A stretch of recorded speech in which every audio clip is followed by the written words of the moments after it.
আসসালামু আলাইকুম। আজকে রান্না করব লাচ্ছা সেমাই।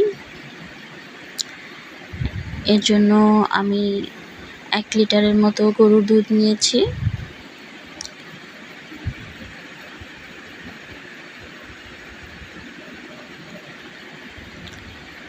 এখন দুধের মধ্যে দিয়ে দেব এলাচ গুঁড়ো। আমি সবসময় মিষ্টি জাতীয় খাবার রান্নার ক্ষেত্রে এলাচ গুঁড়ো ব্যবহার করি। দিয়ে দেব পরিমাপ মতো চিনি।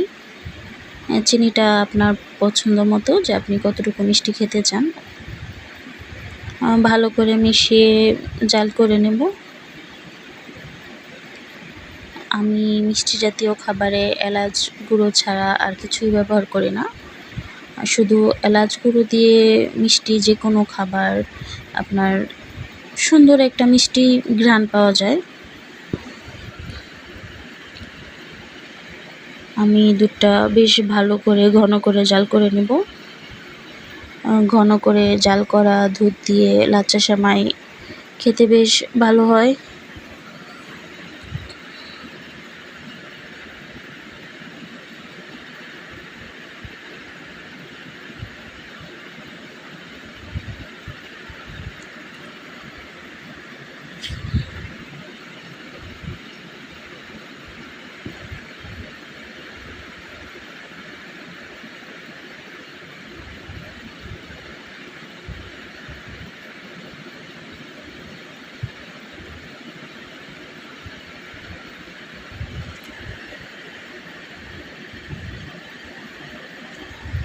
মোটামুটি হয়ে এসেছে আমার দুধ জাল করা।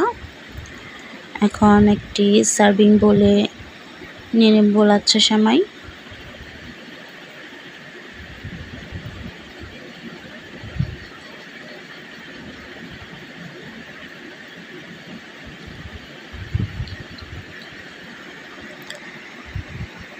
এখন জাল করা দুধটা আমি একটু ঠান্ডা করে নেব।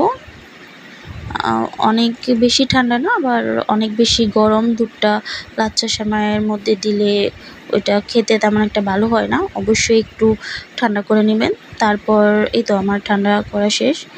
এখন দিয়ে দিব। এটা এখন মোটামুটি অল্প গরম।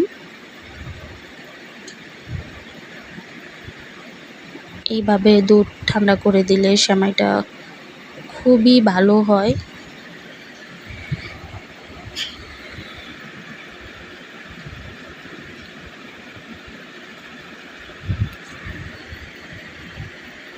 এখন এর মধ্যে দিয়ে দিব কিচমিচ। এটা অপশনাল, আপনার পছন্দ হলে দিতে পারেন, নয়তো না দিলেও।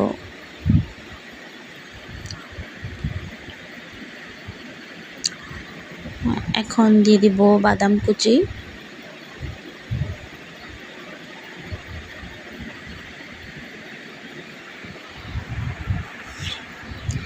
এই তো আমার লাচ্ছা সেমাই রেডি।